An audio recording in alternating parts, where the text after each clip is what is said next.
Welcome to another great episode of Dre Smiley, The Inner Circle. Dre, we're going to do a series. This is our first series.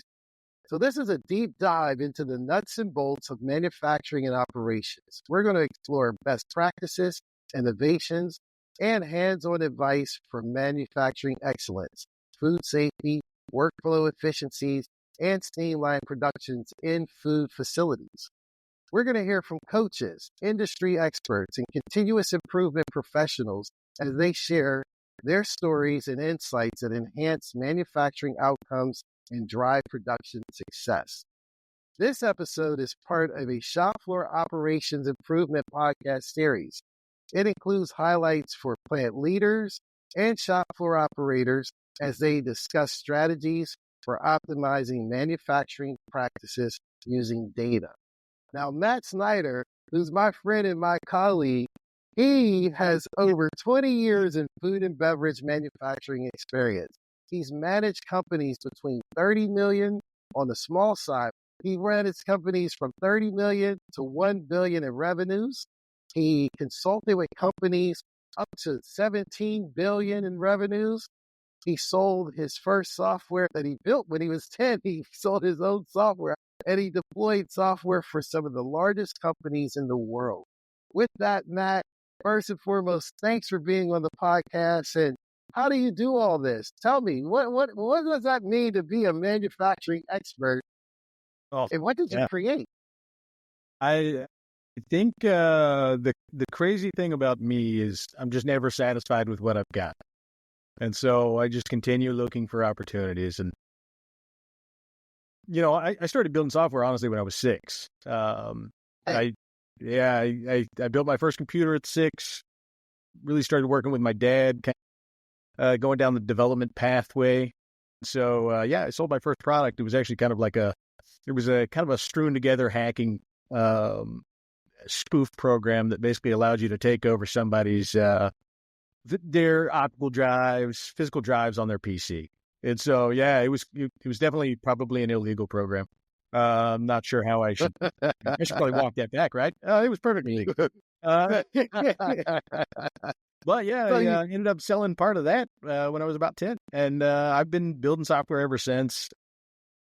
I started out in college just trying to figure out what I wanted to do with my life.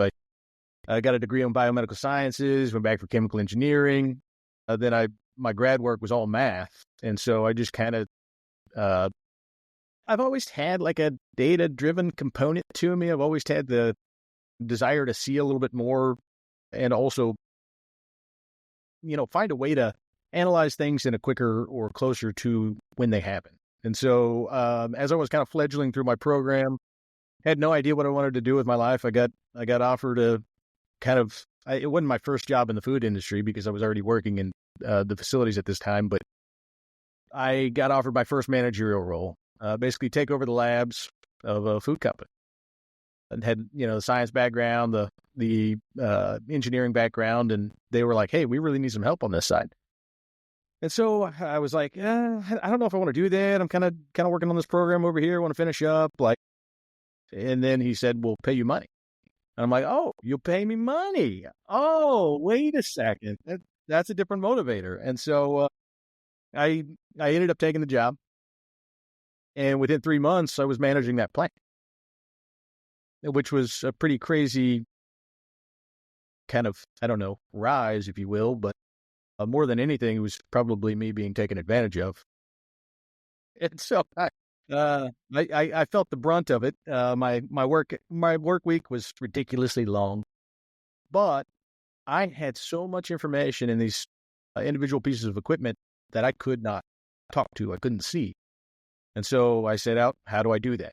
And so a few months into that role, I had developed the first iteration of my software, looking basically at material usage variance, kind of connecting the dots between the processes. And so trying to follow a load of raw material from when we receive it in, out the door. Where did I lose yield in the process? Where did I pick up yield in the process? Just defining all those points. And so I did that for about another 6 months, and then got kind of I don't know, a PE group kind of got interested in some of the things that I was doing. And we had a relationship with a lab partner that we used for our bio and chemical testing. So any of our food safety testing, basically. That group turned me on to this PE group, and they were like, "Hey, you gotta talk to this guy." And they ended up kind of reviewing some of the stuff that I've done, and they were like, "This is what we do. We buy and sell plants. We kind of like to flip them. We've got a team of ops folks that go in and do these things. We could really use your help on the analysis side of things. We could really use your help in actually a couple of different areas. One of them was more the biosphere, because we buy plants that had, bio issues, listeria problems, things that you don't want to see in a plant, but otherwise a good functional plant could be making money, weren't usually making any money at the time. So our goal was always to turn them around, which we had a really good track record of doing. Did that for another 5-ish years and burnt out. Just absolutely burnt out. I was spending, 80, 90 hours a week in a plant. I was building software, doing all of these things. It was a lot. Finally sold these 3 plants in this network that we had that were my primary responsibilities. Finally sold those off. And then they were like, "All right, what's next?" I'm like, "Well, I'm going to go do research and development in plastics." Plastics?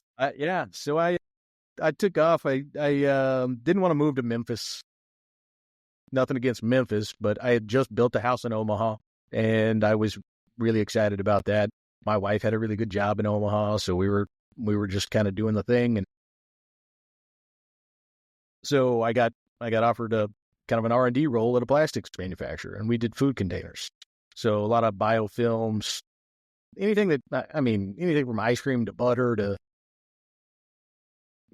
packaging products that, I don't know, you see on the shelf everywhere, but no one knows who we were. And so there's it's almost an absolute certainty that in y'all's fridges right now, you've got a container that we worked on, just because we had like a 99.98% market penetration. But more than anything, you have toilets in your house, right? Mm-hmm. Well, yeah. We made, there's that little wax ring that goes at the base of the toilet. Right. There's that little shell that goes on the outside of it. Yeah. The little black plastic part. Yeah. We made that part. Wow. Okay. But we were the only place that made them.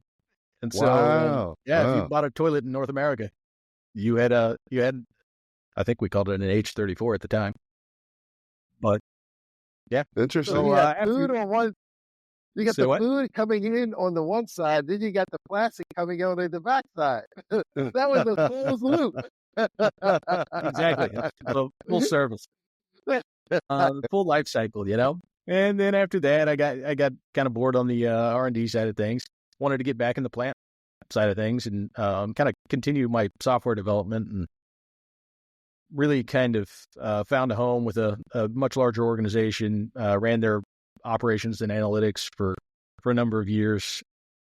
And then at that time, my personal software was doing a really good job. It was a pretty steady income stream and growing organically in a weird way. And I kind of decided that I was going to leave manufacturing. I was going to just do more of the consultative stuff, work with my business. And around that same time, I got kind of recruited to go work with a safety chain competitor, if you will. And did that for a number of years, had a great time. We built out a really cool coaching program, did some fun stuff, had a lot of fun for a number of years. And then, there was always the sale was on the horizon. And so it became kind of a, should I stick around? Should I go? And I chose go. And then I've been doing, all kinds of fun stuff with Safety Chain. I'm so intrigued that you developed the software program when you were the age of 6. At that age, when you were technically inclined, did you see yourself like being Elon Musk, Steve Jobs, or Bill Gates, or did you say when at the age before you were 15, before you knew what a manufacturing plant was, Did you anticipate that you might end up in a plant creating software of the future? It's funny. My dad actually did work for IBM. He was a contractor for IBM. So that probably was more of my mental trajectory at the time. But I honestly, growing up in Oklahoma, like you're oil and gas, or you're waiting for oil and gas to be on the rebound and you get hired again. Like you're either on the sidelines of oil and gas or you're in oil and gas. And so that was kind of, I don't know, the back of my mind. A lot of my buddies, that's the industry they're in to this day. And every 3 years when they get fired, they call me and they say, "What's going on?" And then I'm like, "It's still over here in food. People got to eat." Yeah. So it was more, I think that was the calculus in my head. I had no clue. Like, honestly, I tell the story a lot, but I grew up in a town north of Oklahoma City. We had a manufacturing plant there owned by Purina, one of the largest manufacturing plants you'll ever see in the United States. Huge volumes go through those facilities. And none of us growing up even thought of that as like a viable option to work. Those people make good money. They've got great sustainability or great long-term, future, and a really, cool process. And so having now been in those facilities, it's an eye opener, but the recruiting was never there. Like I never had that as a track. My high school was never like, "Hey, give manufacturing a shot." And, it can be a cyclical industry. It can be a little bit scary, but at the end of the day, food manufacturing is a very hard thing to take away. Let's pull back the curtain on that. Food manufacturing is a very hard thing. It can be. So for a layman like myself, right? In a nutshell, describe manufacturing and why safety chain is the ideal solution for the challenges that manufacturing faces. Well, so I think when you look at it from a perspective of challenges, there's just a very broad system of outputs or things that you can make in a manufacturing plant, right? There's not one size fits all. Even same products get different processes in some areas. And so what you really want with like a data collection platform or any kind of data platform is extensibility. Can you use this in multiple different avenues? Can you use this in my dry processing room? Can you use this in my wet processing room? Can you define it in a way that I'm collecting the inputs that I need to manage the business? And so safety chain actually allows a really, really broad spectrum of uses. And I think that's really, really important in modern day manufacturing. The closer you can get to the time of an event actually happening, the more valuable that information is. And so a simple form-based data collection oftentimes can be really, really, really nice because it's right there as it's happening. Even better than that, automated machine data collection, because now there's no user input. And so Safety Chain has integration capabilities that are unmatched in the industry. It also is very flexible with form data. And then the ability to tie all of those things together in some sort of dashboarding or reporting is really important. And so that is what Safety Chain does well. They're very extensible. The back end is very fluid, allows you to tap into a lot of different streams of input or data inputs, and then tying all of that together in visualizations, which, Kevin demos on a regular basis. That's where you get the value out of it. So you want to be able to utilize that information in some sort of feedback loop, and Safety Chain is just very extensible. So in terms of Safety Chain, right? So again, I'm a layman, so feel free to dumb this down if you need to. What you shared so far, I'm tracking. What makes Safety Chain's product unique from other companies that offer the same? Or is this industry so untapped that there really isn't much competition out there for Safety Chain type companies to come in and kind of, be the silver bullet to these manufacturers who really need, because as I understand it today, there's a lot of paper taking place. People are just actually walking around with clipboards, which in 2024, outside of the industry, is mind-boggling, right? So that actually kind of brings up an interesting example. Paper by nature is actually fairly flexible. Like you can change paper pretty quick. Yeah. And that makes it actually pretty useful. And these outfits, if they're running different products, they've got different parameters that are, spec criteria for whatever it is they're measuring. If they're measuring, water activity, or they're measuring some sort of other chemical constraints, or they're measuring protein content, or they're measuring, yields, you can update a piece of paper really quickly. Safety Chain wants to be able to match that flexibility. They want to be able to make sure that you got the power and ability to flexibly collect your data. And so that is why Safety Chain is really effective. They're doing as much as possible to bridge that gap between the flexibility of a paper and the inflexibility of a single point solution that dictates what you have. There are so many point solutions out there on the market. So many. And they might handle a piece of what Safety Chain can handle. They might be really good on the manufacturing floor, but they're not good in receiving. Or they might be really good at a particular level of manufacturing. They might be very good at the operator level, but they're not great at the executive level. Or they're not good at aggregating across facilities. That's where Safety Chain really stands apart, is the enterprise ability, because your platform and Safety Chain is actually linked to all of your locations. All of your locations could be, you could have, 20 domestic locations and 40, international locations, all in one Safety Chain. And so you get these point solutions that do a decent job in some areas, but they're not at the scale that Safety Chain allows you to kind of view and manage and aggregate all of your information. Makes sense. Now, one obvious obstacle, generally speaking, technology, right? Mm-hmm. Years ago, I worked in healthcare. Now, remember when we were helping our healthcare providers transition from walking down to the room where the patient charts are kept, pulling a file, walking it back to their office and reading, dictating the notes, right? To being able to go to an EHR from anywhere in the hospital or even at home, pull up the chart and dictate it that way. The ease and efficiency is obvious, but the transition, because it's technology, there's that rub.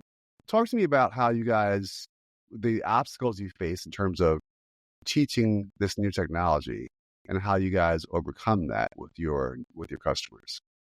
The change management piece is oftentimes the hardest thing. It is. You take a process that someone's been doing for 20 years and you say, hey, no, here's a tablet. You get a what? There's a whole lot of, kind of concern or, where's my clipboard?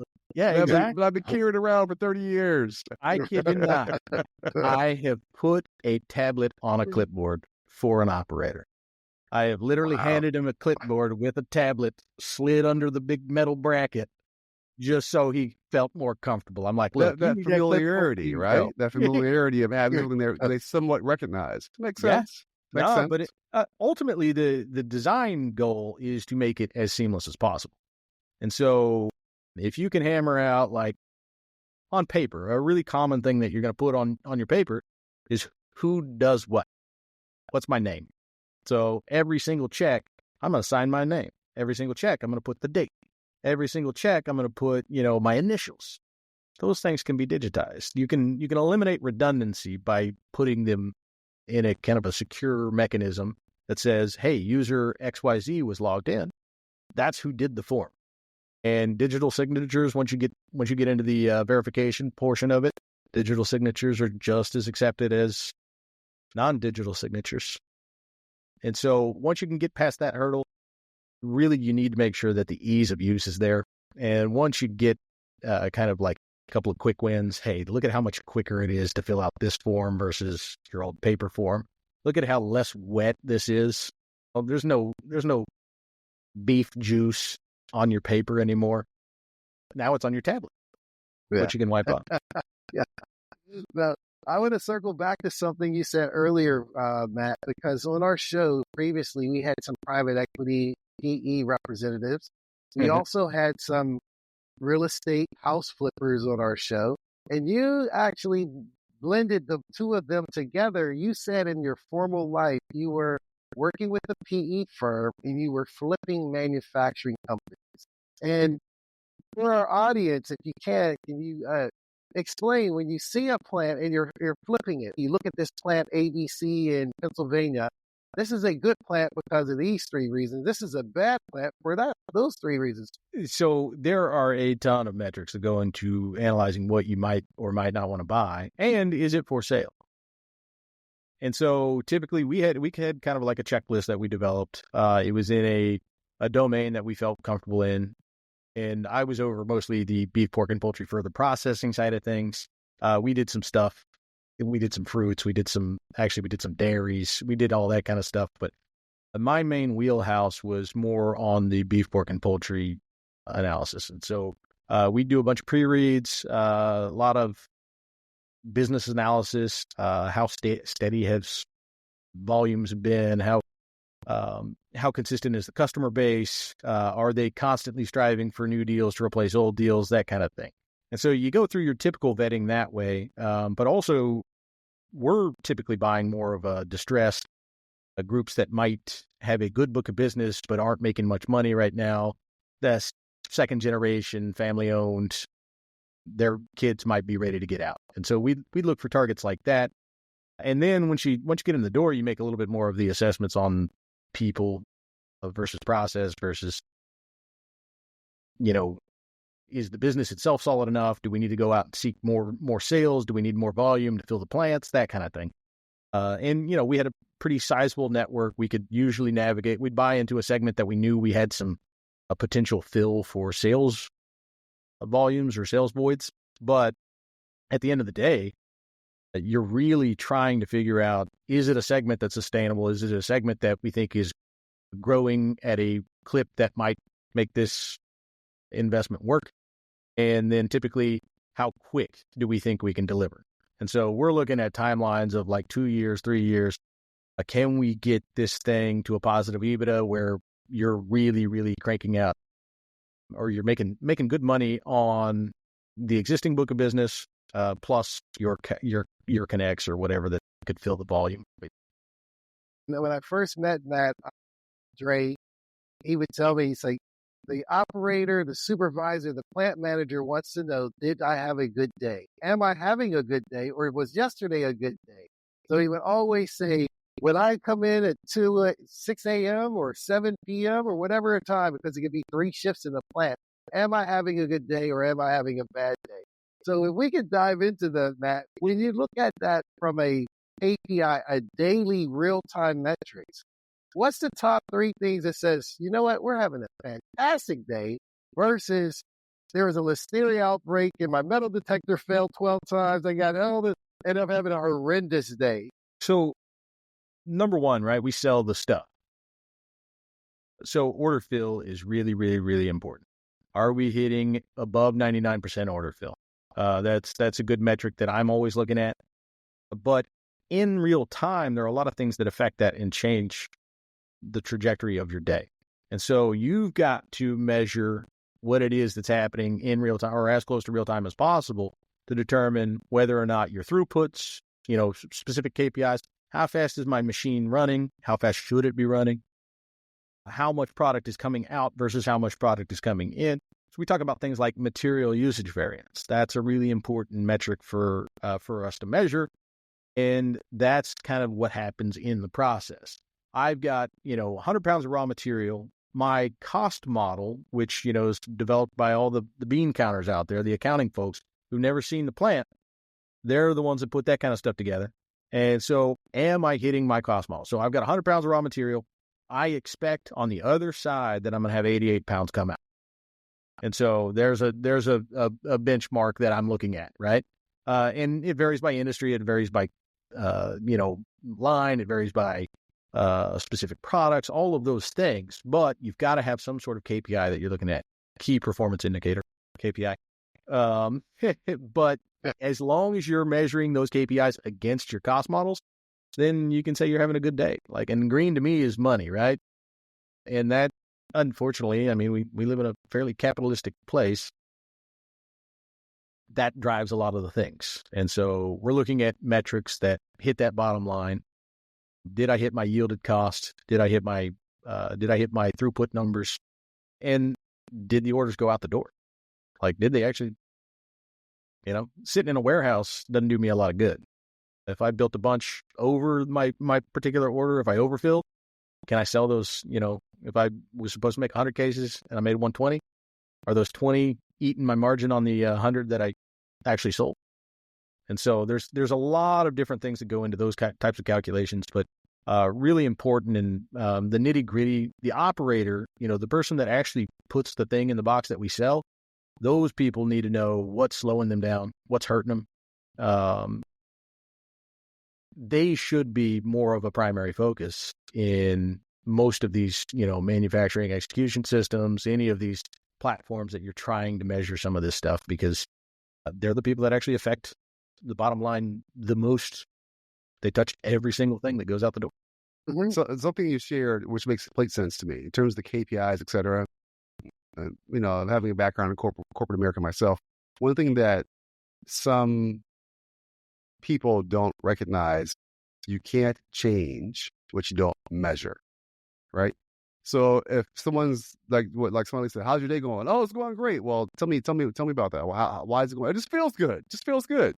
"Oh, wait, you can't manage what you don't measure, right? You can't manage what you don't measure. So I'm glad you guys mentioned that in terms of KPIs and all that. It makes sense. 100%. And another thing that Kevin Smiley, sorry, I don't know, I'm using all Kevin of the things. Smiley. I go by Kevin Smiley. Person I know, but just don't call him late to dinner. Yeah, don't call me late to dinner. He's never been late to dinner with me. I know that. But we talk an awful lot about the importance of, absolutely measuring those things that we're talking about, the KPIs, but who does the measuring? Who's informed of the information? Like, is it really cool to aggregate a bunch of stuff in the cloud and no one has any view of it? What level are you, so not only do you have to measure it, you've got to put it into some sort of feedback loop. It has to feed some sort of process that you are saying, yes, this is good. No, this is not good. Yes, I can influence that, or no, I need somebody else to help me influence that. And so we talk about downtime a lot. Downtime is a really actionable level of data in a plant. Why am I slow? Why am I down? Why is this piece of equipment, why is my, throughput number half of what it should be? Is a particular piece of equipment down? Is it something that me as an operator can fix? Or is it something that I need a maintenance team to come in and check out? Is it significant enough for me to take the line down to fix the problem? Or can I use a Band-Aid until we go down this weekend and we can put in a more permanent fix? Those types of things have to be socialized. They have to be talked about. And so the conversation really has to happen around those measurements. It's really, really, really important for us to all be kind of functionally aware of what it is that me personally in my role, I'm operator A. What's important for me is operator A. Now I'm supervisor over operator A. What's important for me is the supervisor. Now I'm the plant manager. What's important for me to review? And so that's another one of the cool things about Safety Chain. The extensibility is there. You can develop a bunch of different platform or dashboards on the platform, and that will allow you to see at various levels what you are measuring, and then put that into action somewhere. Yeah. And another layer to that, and tell me if you agree with this, Matt, another layer to that is not only does that information, like you just said, have to be captured, has to be disseminated to the right groups, but also trying to avoid the silo, right? Where the plant manager only sees a certain set of data, right? But not other sets, so that, when it comes to making the big decision, their narrowed view of data limits them from making a more accurate decision. So that is to say that the team also has to come together and discuss the data they've seen, they've collected, and making sure they're moving collectively forward as a group. With that in mind, tell me about a success story. So you know, some manufacturing plant that you've worked with where at the end, once, you know, you guys turned the corner, everything was in place with safety chain, they just came to you with some success story where they were just, wow, ooh and odd over what safety chain was able to do for them. Tell me some success story that comes to mind. You know, I really like people that are looking for like really interesting use cases, and so we've done a really good job in the fruit and berry grading industry. We do a lot of reporting on, you know, field level detail. So as a berry gets picked in a field, it has so much time to get in the cooler, so much time to get graded. That grade then determines where it's sold, how it's sold, all of these things. But also there's an element to it where you've got a pay for the grower. So you're grading their quality as you receive it to determine how much you're paying your grower who sent it into you. And so we've got groups that are leveraging safety chain in a way that gives them way more explicit detail, gives them really sophisticated grower reports that the growers are happy with receiving. They're like, oh, great. Now we finally see what we've been sending you. Whereas in the past, it might have been an email. Hey, you know, we got this load of blueberries was bruised, or this load of blueberries was moldy, or whatever. They now have a functioning system that takes pictures, gives these detailed kind of outputs in a structured way that allows them to send like a true grower report. And just simple one page. Hey, here's a load that came through today. This is the lot number. These were the findings. Here's the visual evidence of all those findings. And then this is how we scored it. And this is what that means in respect to like pay for quality. So here's the dollars that you're going to get back. And so it's been really cool. You know, we have some of the largest customer base in the world using safety chain. But some of the coolest use cases are some of these really out of the box things that you wouldn't even think about, but they make me excited because it's like, hey, what's the future look like around that area? I tell Dre all the time that I'm happy because I'm in the business of keeping the food supply for humanity safe. I feel like I got this colossal mission and I'm helping everyone eat safe, quality food. He's got the whole world on his shoulders, Matt. Yeah, it's all up to me, man. but Matt, before we go into the final four, I want to bring. I'm sure you're familiar with this book, but Dre, when I started back during the '80s, I came out as a manufacturing enterprise resource. So I didn't get into the quality side, but I would just do the inventory controls, the capacity planning, the scheduling, and now we're actually in the plant. So I was always the orders that he talked about fulfilling. But when I came out during the 80s, we had to read a book from Eli Goldrath, I believe, called The Goal. And it talked about manufacturing processes. So I know that Matt has a book on his horizon. I don't know if it's a manufacturing book, but Matt, can you tell us or shine some light about your book you're writing, if it is or is it manufacturing related, or what you doing, author? It is not manufacturing related at all. It's a novel. A novel? Yeah, it's a novel. My wife and I, years ago, 2022, I guess now, I became the power of attorney or the legal guardian of my uncle, who is my last living relative, older than me. And so I got a call from the hospital one day. I'm like, what? This is weird. And they were like, are you Matt Snyder? I'm like, yeah, I'm Matt Snyder. They're like, we have John Snyder here. Are you his nephew? And I'm like, yeah, I am his nephew, but I have not seen him in 17 years. So, yeah. And they were like, well, you're the only person we can find. And I'm like, well, yeah, that makes sense. There's really no one else to find. His sister died in April, and she was it. And so I ended up going up to the hospital, catching up with him for a little bit. He was in the ICU. He had a crippling heart attack and just had, just a kind of a rough go there. But, that last, I don't know, surge of energy you get before you die. He got that. And so he and I had a lot of good conversations. And then I ended up taking him off life support a few days later. And my wife and I decided we were going to go, clean out his place, place that he'd lived for the past 17 years. And we walked into the house, and it was just weird. My grandparents, his parents, they died in 97. So my grandma died my grandpa died on my birthday of 97. And then my grandma died in September of 97. And so all of their stuff, ended up somewhere. And I was fairly young at that time, so I didn't really care where any of it ended up. But I walked into his place, and his living room is the same sitting room that my grandparents had. Like, identical. All the furniture was from He had an ashtray that was my grandparents. They both smoked. My grandma had such bad emphysema towards the end of her life, she couldn't move. She could barely move, but she could still light a cigarette. And so he had a cigarette in this ashtray with lipstick on it. That was my freaking grandma's. What? Check that out. 17 years. And so, we continue walking through this place, right? And my grandma was an artist. She was an amazing painter.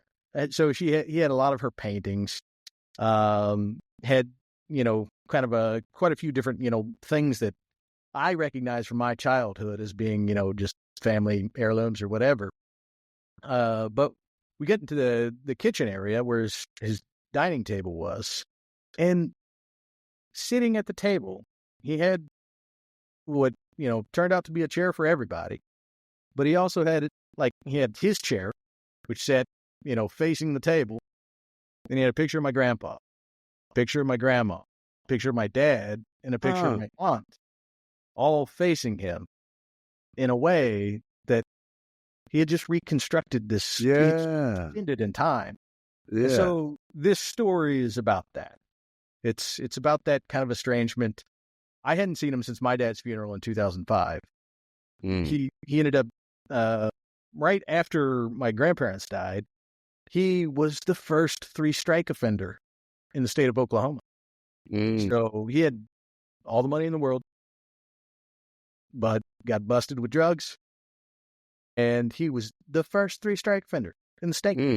So he spent about 7 of 8 years in prison. And then I saw him at my dad's funeral and just completely lost track after that. And so he was just kind of suspended in this time. And honestly, it's a suicide awareness book. And so there's a whole lot of interesting other part of the story that's not quite in there, but we kind of turn the scenario into more of a kind of a mystery of sorts. And it spans 25 years. It's a pretty cool story. And we're passionate about talking about these things. We think more people should talk. We think more people should be, open about some of this stuff. And, it affects 1 out of 5 people in some way, shape, or form. And it's so stigmatized. It's weird to even talk about at times. And, when I tell people that I had a dad who he took his own life. I had a grandma took his own life. I had an aunt took her own life. Like 3 people in my immediate family, just gone. And so it's one of those more challenging subjects, but I think more people need to talk about it. And so What's that's the our title? goal. Dre? The title? It's called My Darlin' John. And a little context behind that, my uncle is the only named character in the book. Everybody else is name kept. But as we were, cleaning out the apartment or his place, he had all of these notes. My family were big note writers. We love to write things. We just do. He had all these notes that were tucked away in my grandma's Bible that were written to him. They were just handwritten notes. And, they'd start out, my darling John, my darling John. And so we use those notes in the book. And so they're like chapter headers. And oddly enough, they're very, very specific contextually, and they look like I made them up. But I have all of the notes 100%. And so it's just kind of a interesting thing that we put together, and we really, I mean, we're done with the writing part. We're in the editing phase right now. And so it should be next month. We'll give you an open invitation to come back because we've had a few authors on our podcast. Matt, thanks for sharing your story, your book. I can't wait to read it. And once again, you're welcome to come back.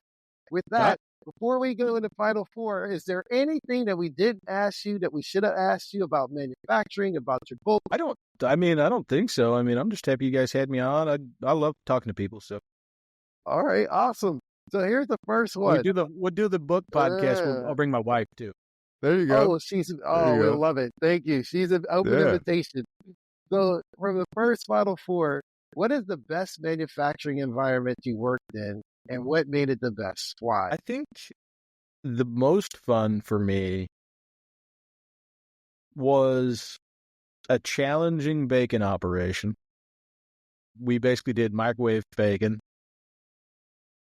and we had very use for the offshoots, like the extra stuff we cut off. You know, the belly itself gets pressed into kind of a square. You see bacon, it's flat, it's stripped. That belly gets pressed into this square, and then that square gets sliced into these long strips. There's always that kind of little chunk at the end that it's not going to go into it's not going to be an 8-inch slice of bacon. And so we had to find out what to do with it. And we actually ended up creating a cool product. We ended up getting the first USDA label approval for bacon jerky.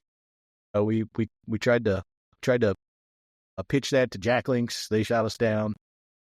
And we ended up finding a good retailer for it. And it was just a really cool. The way that the plant was laid out and streamlined, it was really nice. But that weird inefficiency that we just couldn't quite figure out until we did. I just liked a place that had some manageable problems, some things that we could all kind of organize around and then kind of try to do something with. Gave us a little bit of creativity. It wasn't the best run plant. It wasn't the most efficient plant, but it had a lot of cool, fun challenges. And everything's microwaves. So microwaves themselves were neat. All the waveguides and all the math around, how to actually focus the energy and get the proper cook on what you want to run through these things without, frying everything else. It was just a really cool challenge. And, the team there was fun. A lot of just long-term, industry folks that were really passionate about the business. And, they sold hogs into the business. Like people, it was just weird. But I liked that place. I think that place was fun. What's the most challenging aspect of incorporating the safety chain solution into a manufacturing plant? I think scaling down your focus a little bit. When you release a tool like Safety Chain, you get a lot of, grand visions of like, what can I do? Like, oh man, I can do so many things. Kevin will show you 67 dashboards. Kevin will show you that many dashboards. And you can get carried away with that really easily. The most challenging thing is defining what it is you need to work on right now. And so my big focus is, we use a lot of analogies, but a common one on this side of the fence, the continuous improvement side of the fence is, there's a lot of hungry people in the world. We're all hungry, right? You, me, and Kevin, we can solve what we want to do for lunch right now. We're not going to solve world hunger. So let's focus on lunch, right? Start there and then grow. At the end of the day, maybe you can solve world hunger with Safety Chain, but right now let's put a nice focus on what it is we know we need to solve, which is lunch. So let's just get organized around that. And then once that's mature and helping you, then you can start trying to feed the local community and then feed the state and then feed the nation and then feed the other nations, that kind of stuff. Start small. Makes sense. It's just such a broad application. Like there's so many use cases that you can absolutely do a ton with it. But it's hard. Multitasking is kind of the biggest myth in the world, right? None of us are very good at multitasking. We're all good at doing one thing at a time. And I like to focus people on an important thing. What's hurting you right now? You know, another question that I always talk with Kevin about, but like, can you as a plant manager, can you as a leader of a manufacturing facility, can you tell me what your number one issue is today? Can't. And if the answer is yes, then okay, what are you doing about it? If the answer is no, why can't you tell me? And then you kind of just go down the pathway there. But I really like working with people that are ready for that light to be shined on their operation. Love that. Another one of the challenges is telling people that it's not all golden on this side, right? Like it's everything you're doing right now could be probably a little better. That conversation can be a little bit tough too, because you might come off as challenging. Like they think they're running a great plant, they're making money, they're doing the things, but there's always a couple of areas we could shine some light on, and whether or not you're open to those things may be a different conversation. Ignorance is bliss, and they don't realize that sometimes. Yeah, definitely. Yeah. It costs you a lot of money. But here's one. I'm gonna get a little cerebral on you. Alive or dead? Who's a great manufacturing genius that you would love to have a day with? I mean, my dream is more on the engineering side of things. I'd bring back Nikola Tesla, somebody to like talk about some of the real foundational things that like got us to this modern way, right?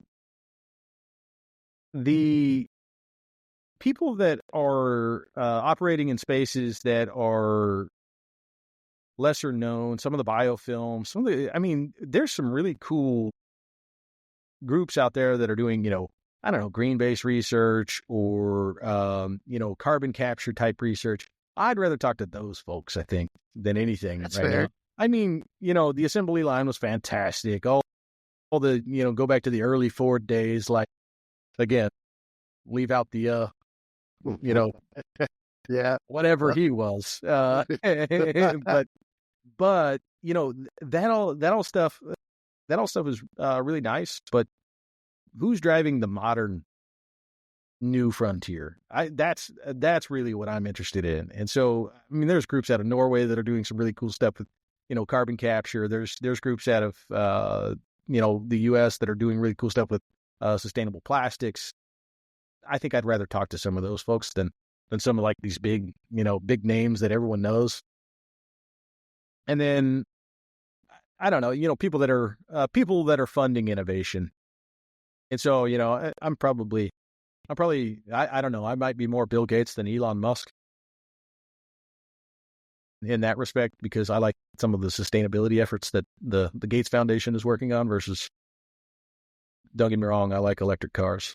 My uncle just got his Cybertruck.